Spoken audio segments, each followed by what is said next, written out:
ખરેખર માણસ દુઃખી તો પોતાના હાથે ઊભા કરેલા દુઃખોને કારણે જ હોય છે. તો આવા કેટલાક પ્રશ્નોનો ઉલ્લેખ કરતું નાટક ધુવારણ જીબીપીએસ રજૂ કરી રહ્યું છે. નાટક છે સ્માઇલ પ્લીઝ.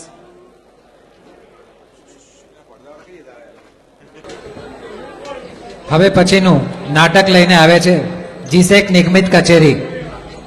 નાટકનું નામ છે મુકામ પોસ્ટ હૃદય.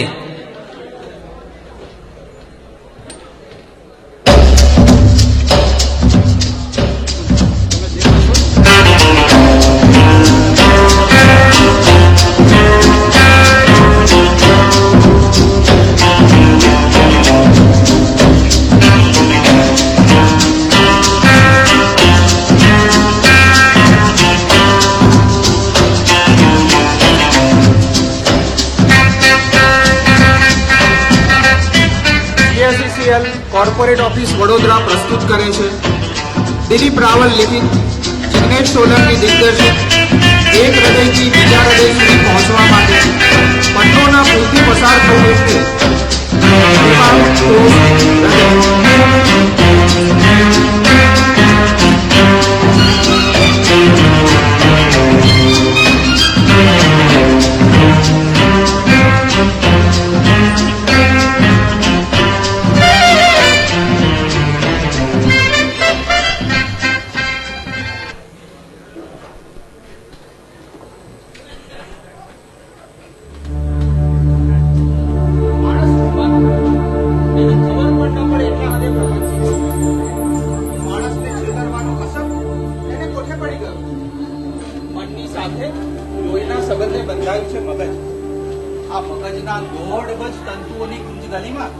રાધાની જેમ ભટકી જવાનું મન ક્યારેક મનને પણ થાય અને આમ જ ક્યારેક મન પર સવાર થઈ જાય છે મગજ, તો ક્યારેક મગજની સુરા પોતાના હાથમાં લઈ લે છે. એક મનોવૈજ્ઞાનિક તરીકે આવો જ કેસ સોલ્વ કરવાના પ્રયાસમાં જેમાં દર્દીનો આઘાત લાગવાથી ચિત્તભ્રમ થાય, એની માનસિક સંતુલન આમ તો જળવાયેલી રહે પણ એની તુલા પોતાનું સમતોલપણું ક્યારે ગુમાવે એ કહી ન શકાય. અને ત્યારે જ દર્દીના મગજ પર ટકોરા મારીને એના મનમાં પ્રવેશવાનો પ્રયાસ પ્રારંભ કરી.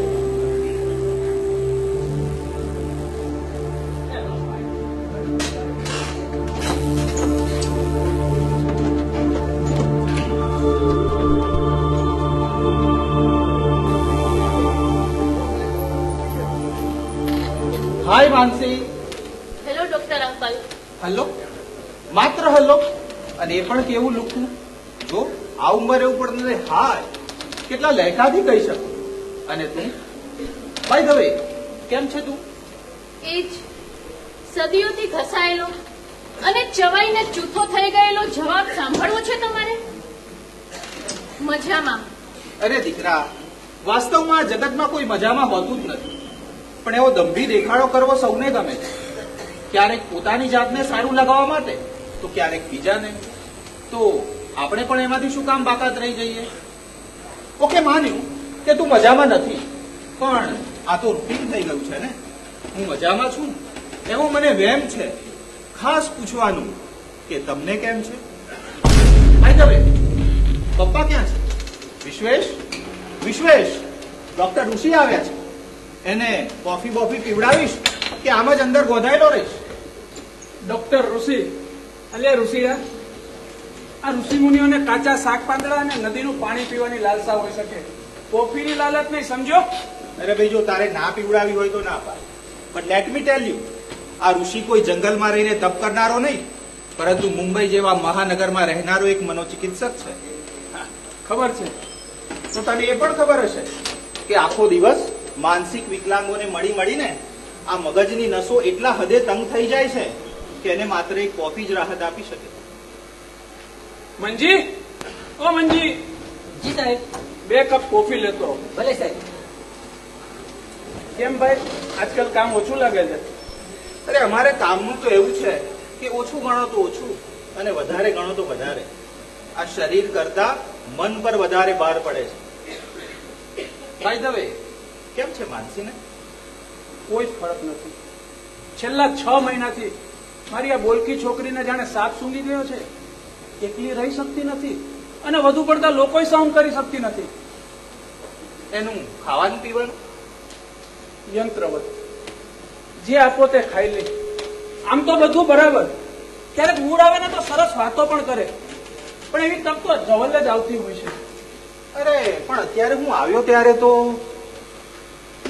માનસી બેટા, માનસી, મને એ કે લેટેસ્ટ કયું પુસ્તક વાંચ્યું તે? ચલ જવા દે વાત. તારી લખેલી કોઈ તરોતાજા કવિતા સંભળાવી દે. માનસી બેટા, માનસી, જો હું 10 દિવસ માટે દિલ્હી સેમિનારમાં જઈ રહ્યો. મને એ કે ત્યાંથી તારા માટે શું લાવું? ચલ જવા દે વાત. મને એ કે મને પત્ર લખીશ?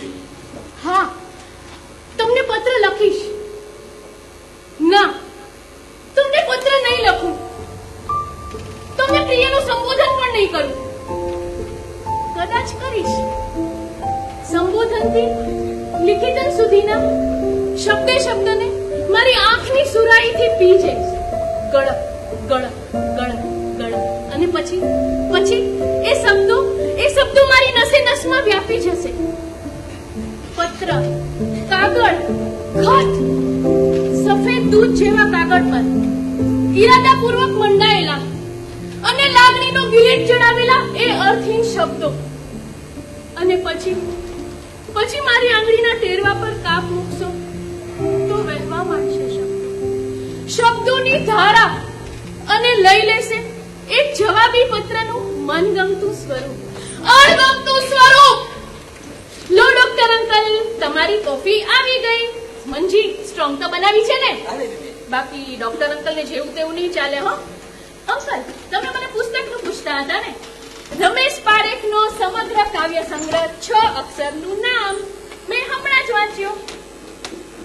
સાંજ ભર્યા ધુમ્મસમાં ખરબચડું ઝાડ સાવ બની ગયું ધુમ્મસનો હિસ્સો. આ બાજુ પોતાના કલરવમાં બુડી જતી ચકલી પોતે જ એક કિસ્સો. ચકલી પોતે જ એક કિસ્સો. ઋષિ, જોયું? આ મારી છોકરી, એની ચિંતાની ચિંતા તો મને હેરાન કરી મૂકે છે. તારી ચિંતાના ધુમાડાની મેશ મને પણ કાળો કરી રહી છે. અરે મારી પણ દીકરી જ છે ને, પણ આ રોગનો કોઈ ઈલાજ નથી સિવાય કે એને હિંસક બનતી અટકાવવા માટે સતત ઘેરની દવા આપ્યા. ઘેરની દવા? ના ના ના, ઘેરની દવાથી તો એ સાવ નખાઈ જશે. એનું ભણવાનું મુકાવી દે, એને હોસ્ટેલમાંથી ઘરે લઈ આવ્યો. હવે એનું લખવા વાંચવાનું સાવ બંધ નથી કરાવવું. કોઈ વચલો માર્ગ શોધવો જ પડશે, પણ જ્યાં શોધવા જવું છે એ કેડીનો માર્ગ ધુમ્મસ છાયો છે. અને આપણા હાથમાંથી તો ટોર્ચ પણ પડી ગઈ છે. ખેર, તું કાલે આવ મારા ક્લિનિક પર, ત્યાં બેસીને નિરાંતે વાત. ખોવાપણું જ ખોવાઈ ગયું હોય ત્યાં નિરાતે વાતો ક્યાંથી થાય. અને અફસોસ તો એટલો જ કે હોવાપણું શોધવા જનારી આંખ પણ અંધ પુરવાર થાય અંધકારની જેમ.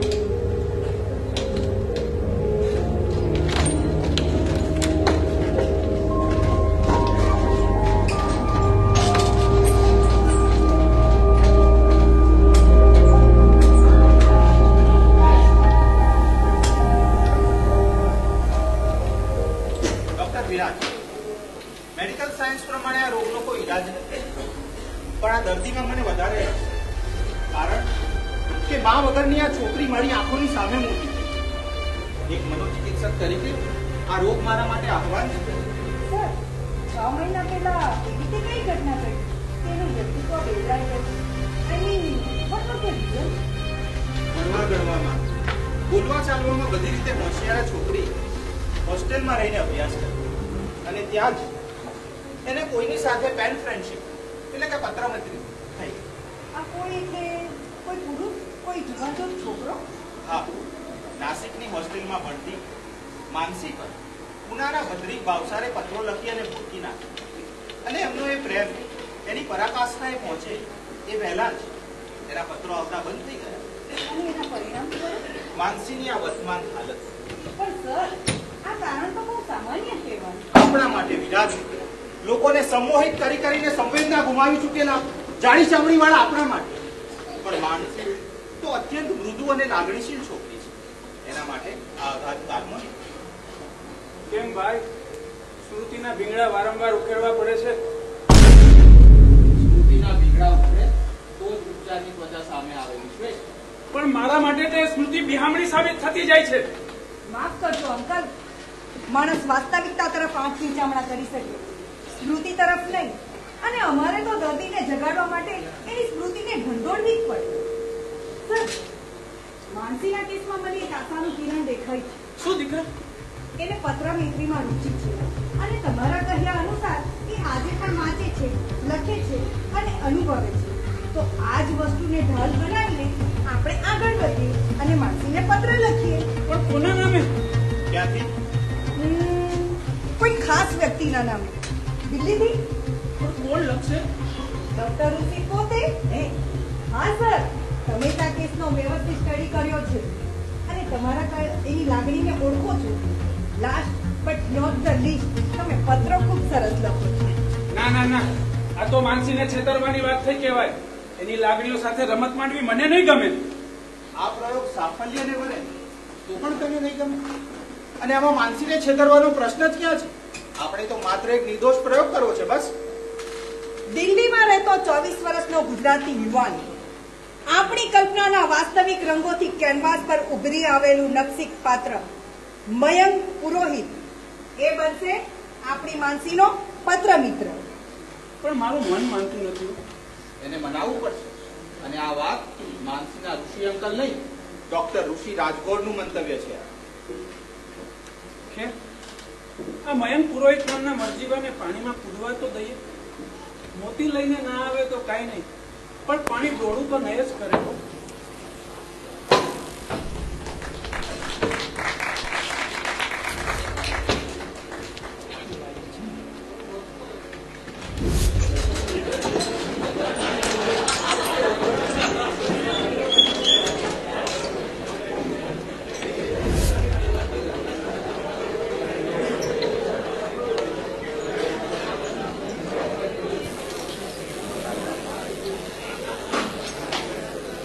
મનજી, તને નથી લાગતું આ ગ્લાસનું પાણી ડોળું છે?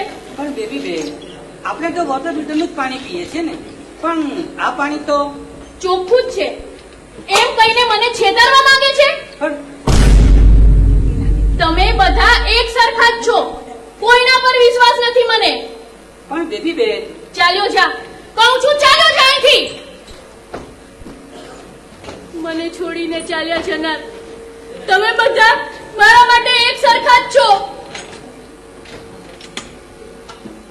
મને છોડીને ચાલ્યા જનાર મારા મમ્મી, મારી કહેવાતી ચિંતામાં ડૂબેલા હોવાનો પ્લાસ્ટિકનો દેખાવ કરનાર મારા પપ્પા અને અને અને મને વાલના અતિરેકથી ભીંજવી નાખવાનો પ્રયાસ કરનાર ડોક્ટર અંકલ.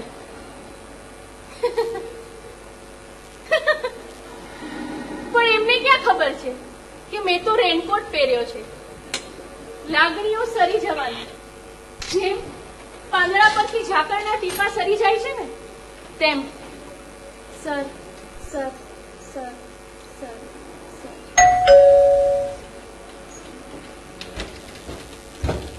ઓ પપ્પા, તમે ક્યાં ચાલ્યા જાઓ છો મને એકલી મૂકીને?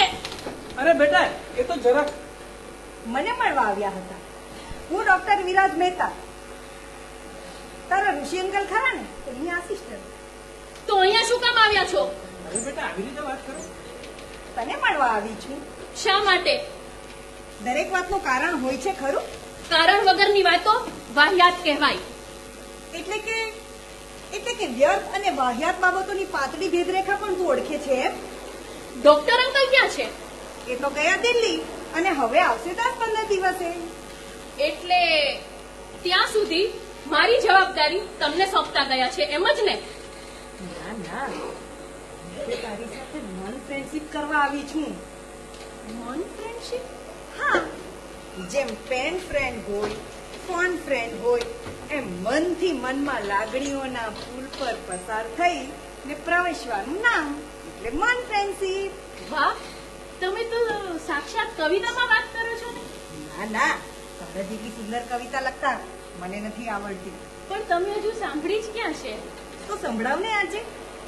શું સંભળાવું? આઈ કઈ કવિતા સંભળાવું? તને જે ગમે એ, ક્યાં તો પછી તે જે સૌથી છેલ્લે લખી હોય ને એ. વિરાજ, હમણાં મારા લાગણીના મિજાજનું વેણ બદલાઈ ગયું છે.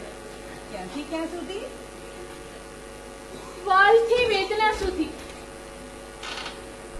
પ્રેમથી પીડા સુધી, સ્વાધીનતાથી પરાધીનતા સુધી, અને અને કોમળતાથી કઠોરતા સુધી. ચાલશે.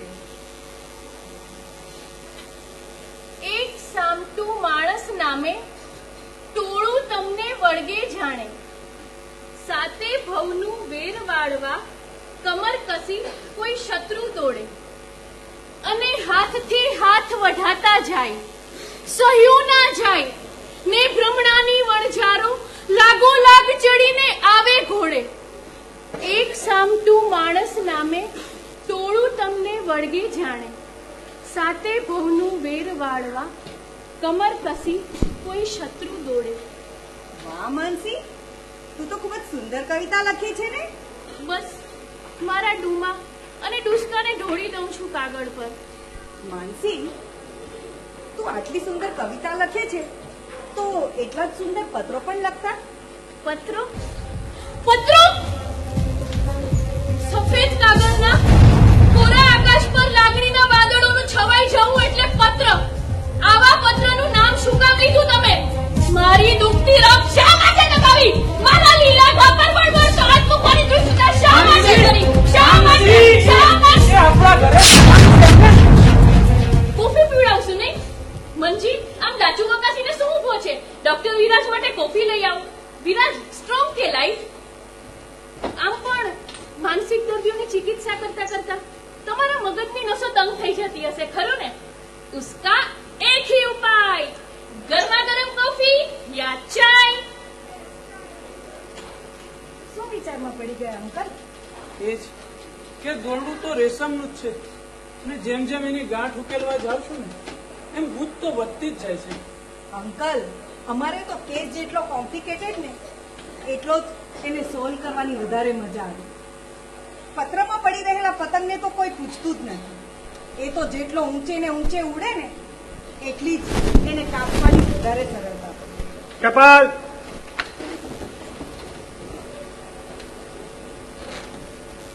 માનસી, માનસી, મન અને મગજને સ્વસ્થ રાખીને જવાબ આપજો. જો કોઈ એક યુવાન પુરુષનું નામ લેવાનું હોય તો તું શું કહે? માનસી, જવાબ આપ. ભદ્રિક ભાવસાર. ભદ્રિક ભાવસાર? હા, ઉનાનો એનો. પત્ર મિત્ર. આજે હું તને એક નવું નામ આપું. જો, આ શું છે?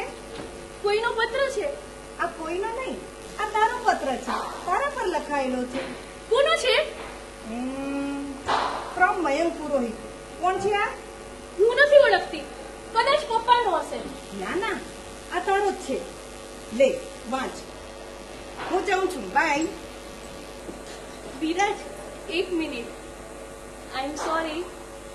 અંકલ, આ સોરી શબ્દમાં રહેલો સારસનો નામ તો સાંભળ્યો તમે? હા દીકરા, બસ તો ક્ષણોના પતંગિયાને ઉડવા દો. સમયને બાંધીને નથી રાખતો.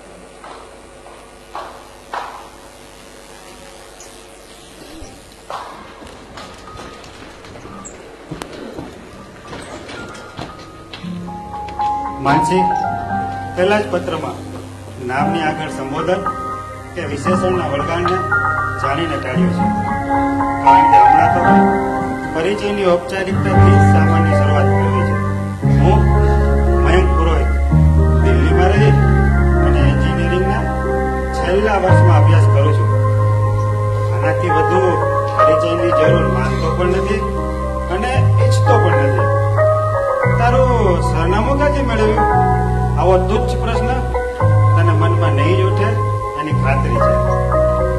મારે આ લાગણીના વહેણમાં ડૂબવું નથી, પણ તરવું છે પાપણની ઓથે.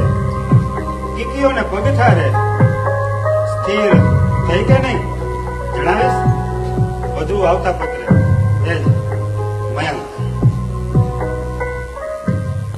મયંક પુરોહિત, 22 Connaught Place, New Delhi, 4.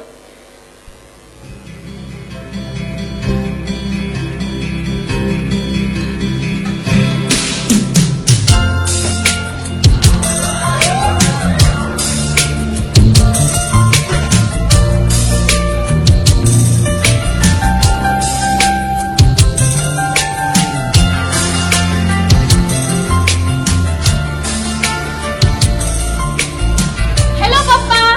Hello બેટા, કેમ છે? બસ ફાઇન પપ્પા. બોલ, કઈ મંગાવવું છે તારે? કોઈ નવા પુસ્તકોનું લિસ્ટ બનાવ્યું હોય કે નવી લાઇબ્રેરીનું લવાજમ? પપ્પા અત્યારે તો બસ એક જ વસ્તુની માંગણી કરું છું. બોલને દીકરા. થોડા લેટર પેડ્સ અને ગુલાબી કવર્સનો બંચ જોઈએ છે. કેમ? પત્રોની શૃંખલા શરૂ કરવી છે. કોની સાથે? મયંક પુરોહિત સાથે. એ કોણ છે? દિલ્હીનો મારો નવો પત્ર મિત્ર. એટલે ન ગમતા ઇતિહાસનું ફરી પુનરાવર્તન કરવું છે તારે? પપ્પા હવે મારી ભૌગોલિક પરિસ્થિતિ બદલાઈ ગઈ છે. પણ એ ઇતિહાસ તારા માટે ઘાતક નહોતો પુરવાર થયો? પપ્પા એ ઇતિહાસ તો ઉજ્જવળ જ હતો, બસ એની પરાકાષ્ઠા જ અણગમતી પુરવાર થઈ. મારી નવલકથાનો અંત મને જોઈતો તો એવો ના આવ્યો. એટલે તું હવે તારી વાર્તાને વળાંક આપવા માંગે છે?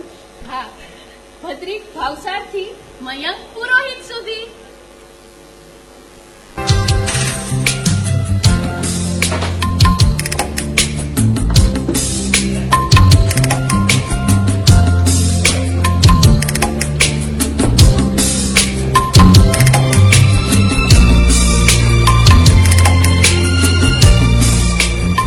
કેવી રહી દિલ્હીની ટૂર? કયા સંદર્ભમાં પ્રશ્ન છે? સર, આપ જાણો છો કે આ પ્રશ્ન કયા સંદર્ભમાં છે? દિલ્હીથી માનસીને પત્ર લખાઈ ગયો છે અને સતત એ સરનામેથી પત્રો મળતા રહે એવી જોગવાઈ પણ થઈ ગઈ છે. પણ ઘણું અઘરું છે વિરાજ. ડોક્ટર ઋષિ માટે આ વાત અઘરી હોઈ શકે ખરી? હા, અને એ પણ જ્યારે દીકરીની ઉંમરની છોકરીને યુવાન થઈને પત્રો લખવા પડે ને ત્યારે તો મણના બોજાનો ભાર સહન કરવો પડે છે. It is a part of profession, sir.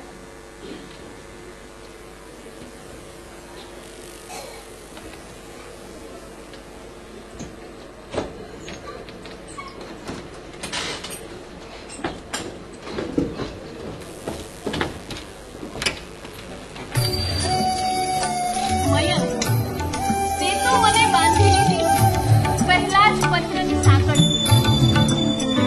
ઘણા લાંબા વખતે કોઈને પત્ર લખવા બેઠું, પણ એક જ પત્રથી પોતીકું કેમ લાગવા માંડ્યું? એ ખાલીપણાને એક હુંફાળા મખમખાટથી ભરી દેતો તારો પત્ર આવ્યો. તું જ કહું છું, ચાલશે ને? ચલાવવું પડશે. ભાંગેલા હડપ્પાની પ્રાણ પ્રતિષ્ઠા જેવો છું અને ભેકાર રણમાં ઉભરી આવેલા લીલા કેક્ટસ જેવો છું. વિચિત્ર લાગે છે ને મારી ઉપમાઓ? હું છું જ વિચિત્ર. મને સાથી લેજે, બસ ત્યારે આવજે. માનસિકતાથી ત્રસ્ત એ માનસિક. Hi Mansi. Hello doctor uncle. Hi Viraj. Uncle ક્યારે આવ્યા દિલ્હીથી અને મારા માટે શું લાવ્યા? બહુ અઘરો પ્રશ્ન છે દીકરા. ક્યારે આવ્યો એનો જવાબ આપી શકીશ, પણ શું લાવ્યા એના જવાબમાં માત્ર એટલું જ કહીશ, આખો આવ્યો સાંગો પાન. અંકલ દિલ્હી જઈને શું કરી આવ્યા? બસ તારા જેવા અનેક આઈ મીન છે તારા જેવા અનેક મિત્રોને મળી આવ્યા. અંકલ અચકાવો છો કેમ? એમ કેમ નથી કહેતા કે મારા જેવા અનેક દર્દીઓને, માનસિક રીતે અસ્વસ્થ દર્દીઓને મળીને આવ્યા? તારા જેવા? તું ક્યાં પેશન્ટ છે? અને ડોક્ટરને તો આ બધું રોજનું છે. બાય ધ વે માનસી, જ્યારે અમે અહીં આવ્યા ત્યારે તું કંઈક લખેલું વાંચી રહી હતી. શું હતું એ? વિરાજ તે દિવસે તમે મને પેલું લેટર નથી આપી ગયા? આઈ મીન તમારી હાજરીમાં જે લેટર આવ્યો હતો ને, તે મારો દિલ્હીનો નવો પેન્ટ ફ્રેન્ડ મયંક પુરોહિત. મયંક પુરોહિત, વાહ, સરસ નામ છે. અને પાછો દિલ્હીનો છે, એટલે ક્યારેક મળવાનું પણ થશે. ખૂબ જ સરસ પત્રો લખે છે, એકદમ લાગણીથી લથબથ. રીંઝવી જાય એવી લાગણી કે તાણી જાય એવી? વિરાજ, મોરપીંછનું પૃથ્થકરણ કરી શકાય ખરું? નહીં ને? તો પછી આપણે પણ લાગણીની વ્યાખ્યાઓ આપવાનું બંધ કરીએ. મનજી, મનજી, ડોક્ટર અંકલ અને વિરાજ માટે કોફી લઈ આવ. ના, અમારે મંજીના હાથની નહીં, અમારે તો તારા જ હાથની કોફી પીવી. ભલે, હમણાં જ લઈ આવું. જોયું વિશ્વેશ, એક જ પત્રથી આ છોકરીમાં કેટલો ફરક પડી ગયો છે. અને હજી તો આ શરૂઆત છે. લાગે છે ધાર્યા નિશાન આપણે પાર પાડી શકીશું. પણ દીવાસળી પેટાવીને આપણે હાથ શેકવા તો નથી જઈ રહ્યા ને? દીવાસળી તો પેટાવી જ છે, પણ એનાથી જ શરૂઆત કરીશું ધીમી આંચની. પણ ક્યારેક ક્યારેક આ મયંક પુરોહિતનું પત્ર બદ્રિક ભાવસાર પુરવાર થયું તો? બદ્રિક ભાવસાર માનસીના જીવનના પુસ્તકમાં આવેલું એક જર્જરિત પાનું છે. એ આવ્યો, એના પત્રોથી માનસીના માનસ સાથે ખેલ્યો અને દુનિયાની અજાણી હવામાં ખોવાઈ ગયો. બસ. પણ મારી માનસીને તો એ જીવતે જીવત જ. એવું મયંક પુરોહિતના કિસ્સામાં નહીં થાય અંકલ. દરેક સવાર સરખી નથી હોતી. બદ્રિકના કિસ્સાને ભૂલી જાઓ. ભદ્રિક ભાવસાર? ભદ્રિક ભાવસારનું નામ કેમ લીધું તમે? મારી જિંદગીના કોરાકટ કાગળ પર આવીને શૂન્યતાનો ગુણાકાર કરી ગયો સાલો. મારી ચકચકિત ભાવનાઓને કાટ લગાવી ગયો. મારી આંખો રાખવાને ઝલકાવી ગયો.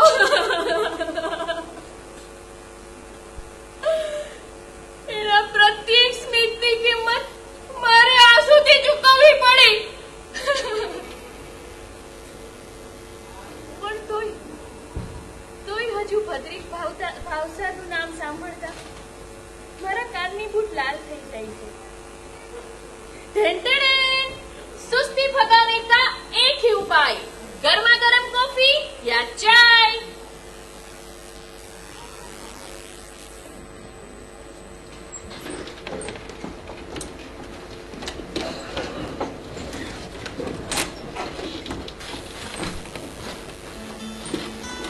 માનસી, તારી વિચિત્રતા ગમે, સ્પર્શી ગઈ. અને એટલે આવતા પત્રથી નામની આગળ વિશેષણ પણ મૂકવું ગમશે. હું કેક્ટસ છું તો તું મારી એકમાત્ર મિલકત લીલાશ છે. આપણે બધા પીછા પણ નથી અને પાંદડા પણ નથી, તો સતત કરવાનો ભય લઈને જીવીએ છે ને, એવા સમયમાં તારી આંખમાં એકત્ર થઈ જવું છે. મયંક, ડિયર મયંક, જેમ જેમ પત્રો મળતા જાય છે તેમ તેમ એક છબી કંડારાતી જાય છે. મારી આંખોનો એક ખૂણો મેં ખાલી રાખ્યો છે. તે તારે માટે. આવ અને ભરી દે એને. મને થવું સરગોળ હવે તો ધીમી ધીમી રાતો લઈને આવ સજનવા. તું વરસાદી વાતો લઈને આવ સજનવા. એ સમજી જાને? સમજી ગયો, પણ સમજણ હવે અધીરાઈમાં રૂપાંતરિત થઈ રહી છે. દીવા અને અંધકારની વચ્ચે એક જ અંતરે હોય છે, જ્યોતિનો.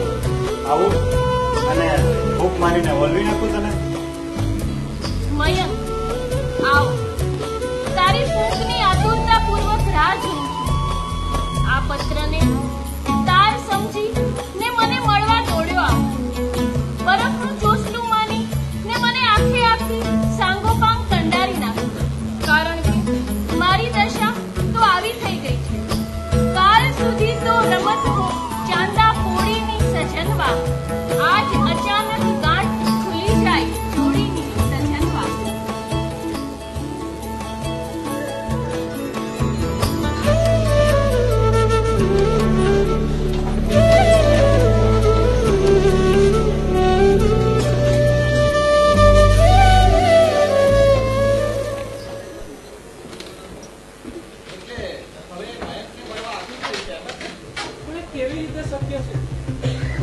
સાજી થયેલી મારી માનસીને આ ગેલચા પાછી કાંડી નહીં કરી મૂકી અંકલ. આપણી કલ્પનાના સામ્રાજ્યમાં જો મયંક પુરોહિત ઉદ્ભવી શકતો હોય તો વાસ્તવિકતાની ધરતી પર આ માત્ર સજીવન ન થઈ શકે. એટલે એટલે કોઈ જુવાનને મયંક પુરોહિત બનાવે. ફરી એકવાર છેતરપિંડી. એની ભલાઈ માટે જ. પણ એ કેવી રીતે શક્ય છે? વિશ્વેશ કાળા માથાનો માનવી રોબોટ બનાવતો થઈ ગયો તો શું એક જુવાન જો છોકરાને શોધીને એને મયંક પુરોહિતના વાઘા નહીં પહેરાવી શકે?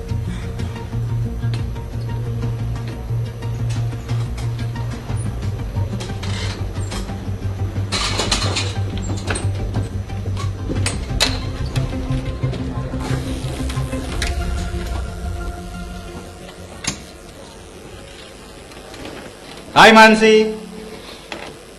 Hello doctor uncle. Hi Viraj. તમને ખબર છે આજે મયંક આવવાનો છે? હા, અમને ખ્યાલ છે. અમે તો લેવા ગયા હતા. તમે? હા, તને સરપ્રાઈઝ આપવા માટે. ચાલજો, આંખ બંધ કરજો.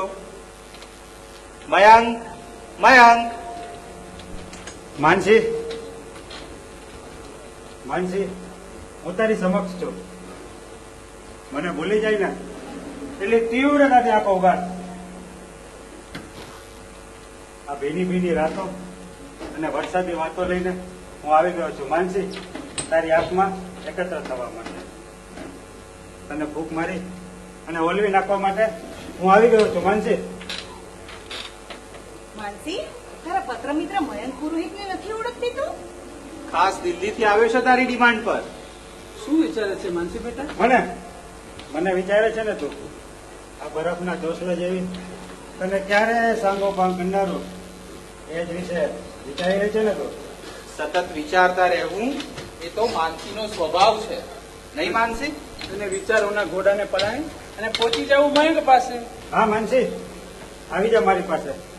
તારા મનના કમાલ ઉગાડીને હું પ્રત્યક્ષ છું તારી સામે. સતત આટલા વખત સુધી જેની સાથે સંપર્ક રાખ્યો એની સાથે વાત કર. આ લખાયેલા શબ્દો દ્વારા તે એક સરખી વાતો કરી જ મારી સાથે. માનસી, હું જ તારો મયંક. ના, તું મારો મયંક નથી. મેં જોયો છે મયંકને. મારા મનની આંખોથી જોયો છે. એ તારા મનના આરસ પર કોતરાયેલો એક ચકચકિત વિચાર માત્ર છે. માત્ર આભાસ. ના, લાગણીના વમણમાં તણાઈ જાય પેલા વાસ્તવિકતાના તરાપાને ચાલીને બહાર આવી જા. ઓળખાને આજ છે તારો મયંક. પણ મારો મયંક તો માત્ર વિચારોની માટીથી ઘડાયેલો આકાર. શબ્દોની માયાજાળ, અક્ષરોનું ષડયંત્ર. હું જ તારું સ્વપ્ન. એ પત્રને દુઃસ્વપ્ન માનીને ભૂલી જા અને સ્વીકાર કર તારી વાસ્તવિકતાનો. ફૂંક મારી અને ઓલવી નાખું તને. ના, ના, ના. તું મારો મયંક નથી.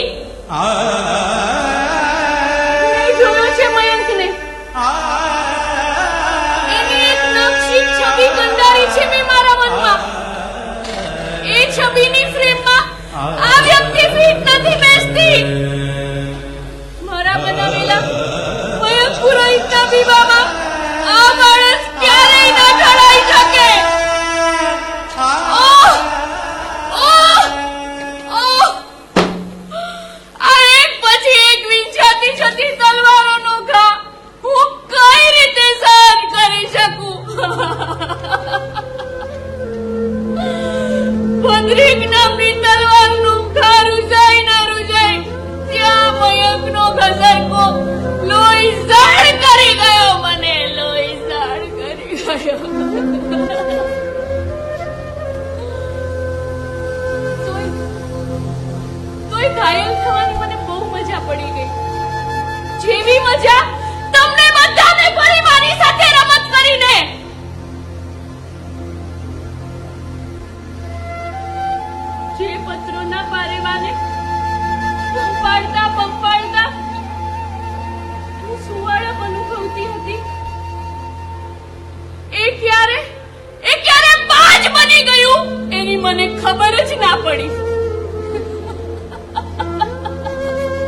જિંદગીનો સમગ્ર પત્ર લખી નાખ્યો અને સરનામું જ ખોવાઈ ગયું. સરનામું જ ખોવાઈ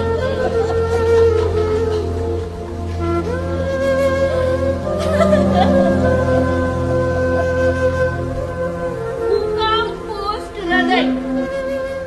મુકામ પોસ્ટ હૃદય. મુકામ પોસ્ટ હૃદય. ક્યાં છે હૃદય? ક્યાં છે હૃદય?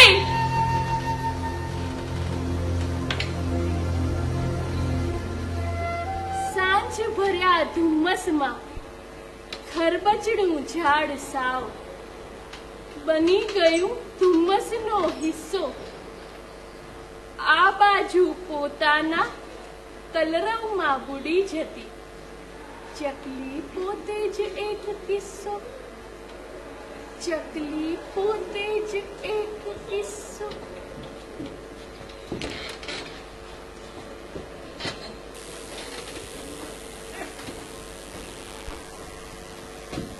હાય, હું ભદ્રીશ ભાષા ઉનાથી આવું છું. માનસી છે?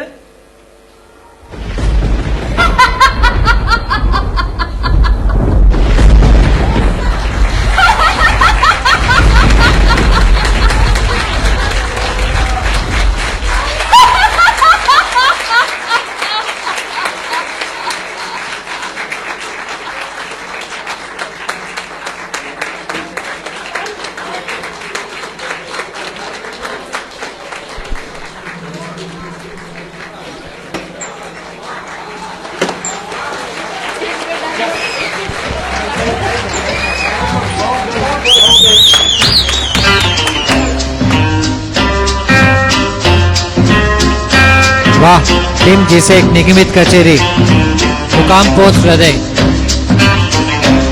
આપે આપના અભિનયનો જાદુ દર્શકો પર છવાઈ ગયો છે.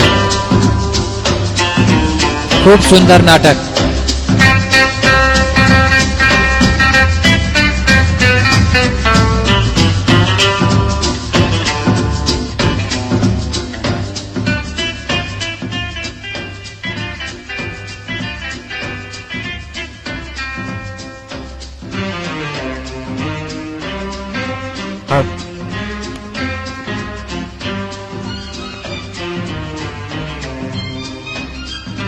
Thank you so much. આપ સૌએ અમારું નાટક નિહાળ્યું. જીસેક કોર્પોરેટ ઓફિસ વડોદરા અભિનીત મુકામ પોસ્ટ હૃદય નાટકના કલાકારોનો પરિચય આપી દઉં. સૌપ્રથમ મારી બાજુમાં ડોક્ટર વિરાજના પાત્રમાં ભાવનાબેન પટેલ, ડોક્ટર ઋષિ રાજગોરના પાત્રમાં કનૈયાભાઈ શાહ, એની બાજુમાં ભત્રીજ ભાવસારના પાત્રમાં ગોપાલભાઈ બલિયા, એની બાજુમાં મારા ફાધરના રોલમાં હતા વિશ્વેશના પાત્રમાં રાજેન્દ્રભાઈ વિભાકર, એની બાજુમાં મંજીના પાત્રમાં હતા જિગ્નેશભાઈ સોલંકી, એની બાજુમાં મયંક પુરોહિતના પાત્રમાં હતા પરેશભાઈ ખૂટ, એમની બાજુમાં મ્યુઝિક નું સંચાલન કરેલું હતું પ્રશાંત પટેલ, એમની બાજુમાં લાઇટ્સનું સંચાલન કરેલું હતું પાર્થ ખાંડપરા, મંચ સજ્જા અને કાર્યકર તરીકે હતા તૃપ્તિ ચૌધરી, અને માનસીના પાત્રમાં હું શ્રીમતી પંક્તિ Kikani. Thank you very much.